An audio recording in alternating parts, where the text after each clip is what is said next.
Assalamualaikum warahmatullahi wabarakatuh. Perkenalkan, nama saya Rafli Iskandar Kavarera dari kelas Informatika E dengan NIM 123210131. Saya akan mempresentasikan tugas akhir statistika saya, yaitu dengan tema Data Analysis of 500 Richest People in 2021, atau analisis data dari 500 orang terkaya di dunia, yaitu di tahun 2021. Di sini saya punya 6 menu, yaitu tentang data, descriptive analysis, sampling distribution, confidence interval, hypothesis testing, dan korelasi. Kita mulai dengan data.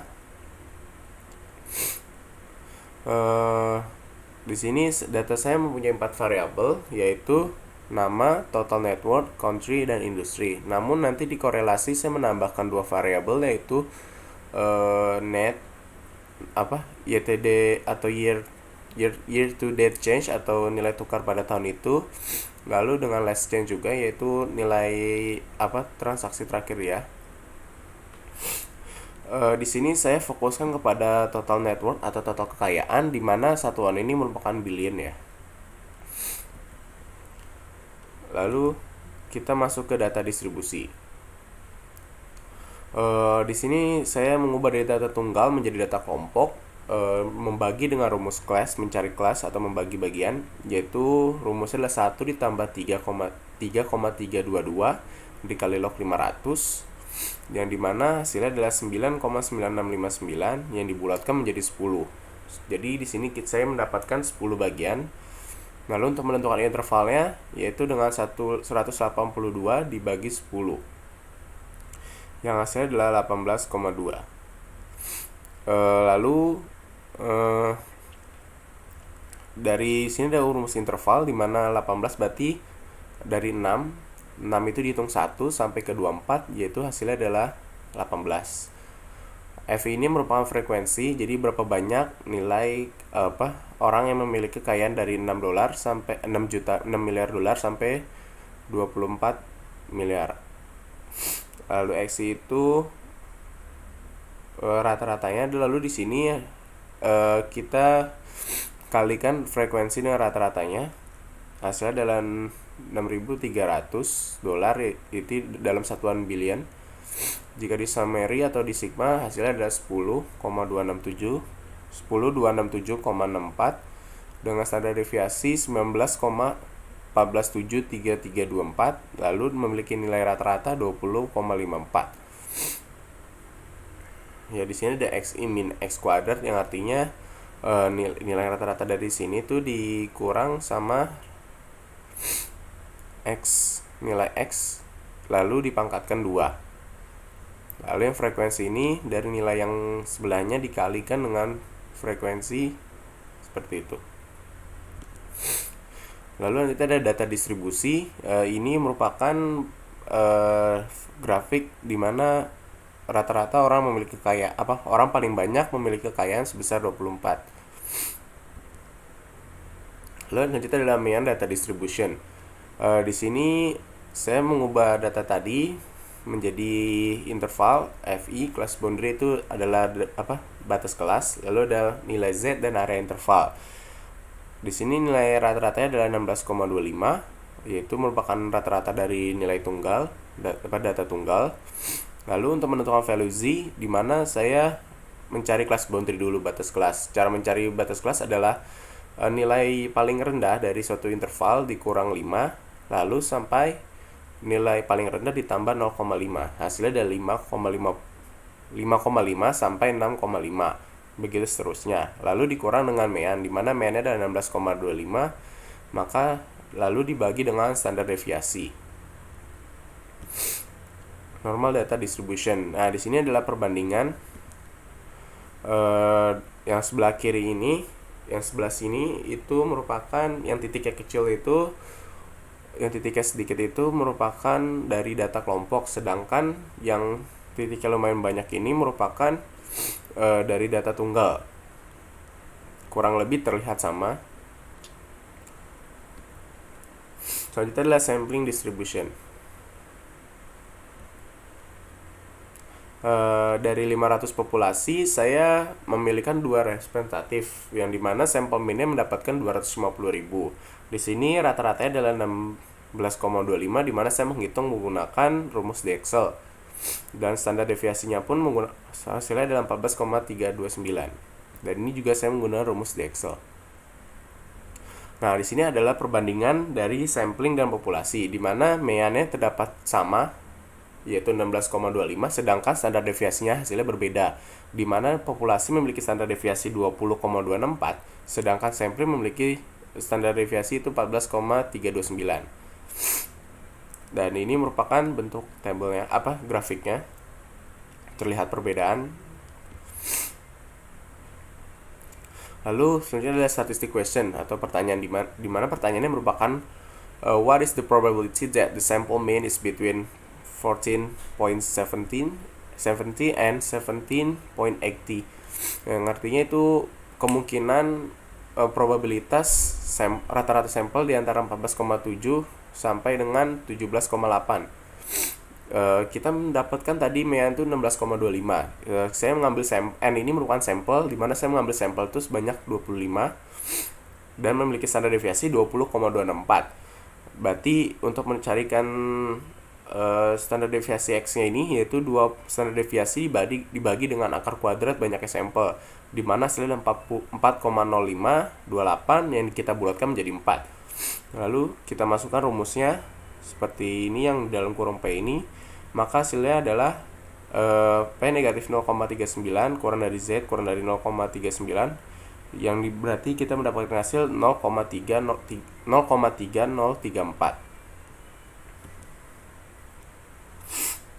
Nah, ini merupakan grafiknya. Yang di atas merupakan sampling distribution atau grafik sampel distribusi sampling yang di bawah sedangkan normal distribution yang sudah distandarisasi. Di sini terjadi perbedaan ya, di mana di sini nilai 4 dan ini kenapa nilai 1 karena jika distandarisasi ini harus bernilai 1. Confidence interval. Zeiss, maksud di sini tuh saya ngambil sampel sebanyak 36 dengan tingkat confidence itu 95% dan standar deviasi sebesar 20,264.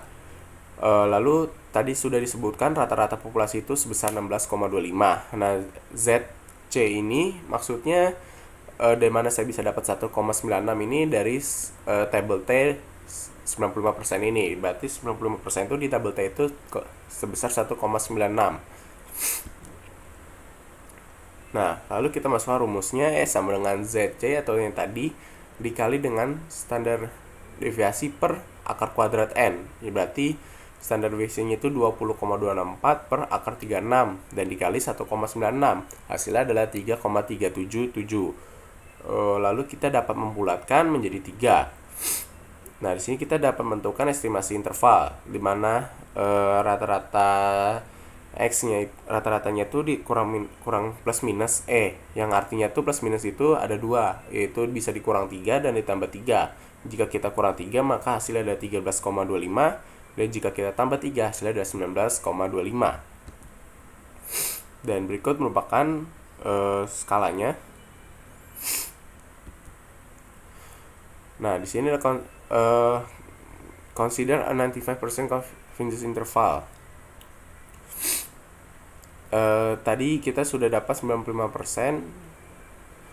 95% itu jika kita itu hasilnya adalah 0,95 ya. Jika kita bagi 100 gitu, kita ubah ke desimal. Dan 1 itu kan merupakan probability-nya, kemungkinan. Nah, jadi 1 dikurang 0,95 di mana kita mendapatkan alfa sebesar 0,05. Nah, ini merupakan grafiknya. Selanjutnya adalah hipotesis testing. Bentar. Ya, tadi ini merupakan jaraknya 19, minus 1,96 dan ini nilai tengahnya 0 dan sebelah kanan adalah 1,96. Itu merupakan dari considernya intervalnya. Dan nilai tengah ini kita merupakan tadi rata-ratanya yang sudah ditambah 3 ditambah 3. Lalu ini adalah rata-rata yang tadi, populasi. Selanjutnya kita masuk ke hipotesis testing. Contoh soalnya itu kita memiliki populasi memiliki nilai rata-rata sebesar 16,25 miliar. Dari total kekayaan 500 orang terkaya di dunia pada tahun 2021 dan memiliki standar deviasi sebesar 20,264. Sampel sebesar 36 itu kita ambil secara acak dari populasi, dan sampel tersebut ternyata memiliki rata-rata 12,9. Apakah hasil dari analisis pertanyaan ini? Apakah hasil dari analisis rata-rata total kekayaan orang terkaya pada tahun 2021 dengan statement rata-rata kekayaan yang melebihi 16, yang dimana level signifikansinya itu 0,05. Maka kita buktikan di sini hipotesis pertama itu atau null hipotesis itu dikurang dari sama dengan 16. Karena di slide sebelumnya itu pertanyaannya 16 ya. Lalu alternate hipotesis itu kita buktikan jika hipotesis pertama itu salah atau bisa dibantah. Lalu kita alpha ini tadi itu merupakan level signifikan. Lalu n ini merupakan banyaknya sampel yang diambil. Dan critical value itu yang 19,45. Z, kita nyari Z dulu, dimana rata-rata sampling dikurang dengan rata-rata populasi dibagi dengan standar deviasi dibagi dengan nilai akar kuadrat dari sampel, yaitu sebesar 36. Jika kita lakukan kalkulasi, maka hasilnya adalah negatif 0,096434, atau bisa kita bulatkan menjadi negatif 01. Jadi negatif 0,1 ini berada di bawah nilai krisis atau critical value, di mana critical value kita adalah 1,645, sedangkan nilai Z yang kita dapat itu negatif 0,1, berada di bawahnya, malah berada di bawah 0. Jadi keputusan yang dapat kita ambil adalah hipotesis pertama itu adalah benar atau tidak bisa dibantah atau ditolak dengan nilai signifikansi 0,05, karena Z berada di bawah nilai kritis. Kenapa nilai kritisnya itu 1,645? Karena ada tabel yang menentukan setiap nilai signifikansinya itu. Saya menggunakan signifikansi 0,05, maka nilai critical value-nya adalah 1645. Jadi kesimpulan yang dapat diambil itu tidak ada bukti yang benar bahwa rata-rata melebihi nilai 16. Dari sampel yang diambil itu tidak ada rata-rata yang melebihi nilai 16. Nah, lalu selanjutnya kita hitung p-value. P-value itu tunggu bentar, ini ada animasi yang kurang. Ya. P-value itu dimana Z yang tadi kita dapat nih negatif 01 dan nilai Z ini 1 ya. Jadi 0,1 ini kita gunakan tabel, hasilnya adalah 0,4602, negatif 0 dikurang, jadi 1 dikurang 0,4602, hasilnya adalah 0,5398. Berarti kita mendapatkan p-value-nya yaitu sebesar 0,5398. Nah, lalu p-value itu 0,5938, di mana nilai tersebut lebih tinggi dari nilai signifikansi atau nilai alfa yang yaitu sebesar 0,05, berarti tidak dibantah atau ditolak. Sedangkan di sini bagian tolak itu ada di 0,05. Nilai tolak itu ada di 1645 ke sana, ke arah Z, mendekati Z. Ke arah sana. Lalu kita punya spesifikasi 0,05 dan p-value kita tadi 0,5398. Berarti hipotesis yang pertama itu benar punya kita nih. Mana ya? Ya, di sini tabel yang sini tolak 1645. sama seperti ini. Jadi peraturannya seperti itu, jika p-value melebihi nilai signifikansi, nilai alfa, maka jangan dibantah atau ditolak. Berarti hipotesis alternatif tidak perlu kita buktikan karena hipotesis pertama itu tidak dibantah. Kecuali jika hipotesis pertama atau null hipotesis itu berhasil dibantah, maka kita harus membuktikan alternatif hipotesis. Nah, di sini tes statistik itu menunjukkan negatif 0,1 itu berada di bagian yang tidak ditolak atau bagian yang reject regression.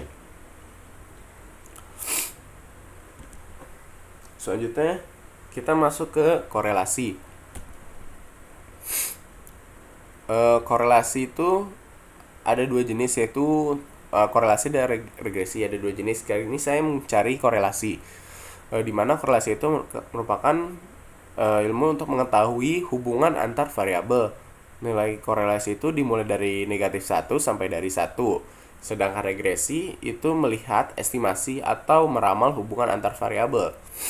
Di sini saya menggunakan perhitungan yang mudah, yaitu saya menggunakan otomatis dari Excel. Rumus Excel yaitu sama dengan Pearson, dan yang satu lagi adalah sama dengan Correl, di mana Correl ini merupakan arti dari correlation. Dan keduanya itu menunjukkan hasil yang sama. Selanjutnya saya akan menunjukkan Excel.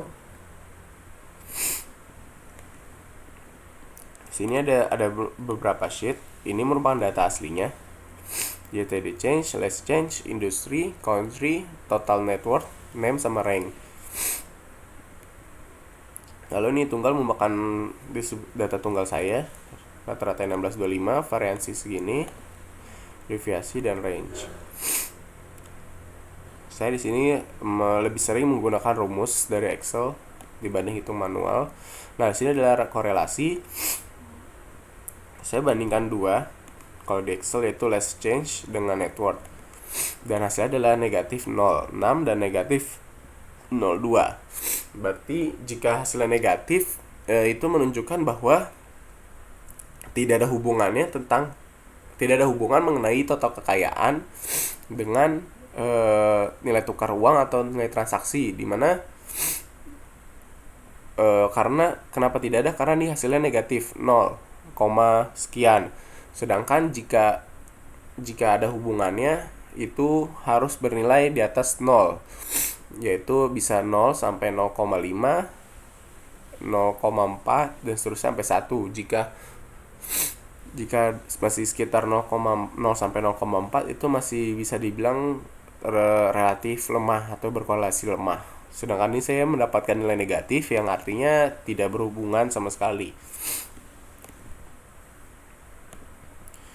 Ya, itu saja dari saya. Kurang lebihnya mohon maaf. Wassalamualaikum warahmatullahi wabarakatuh.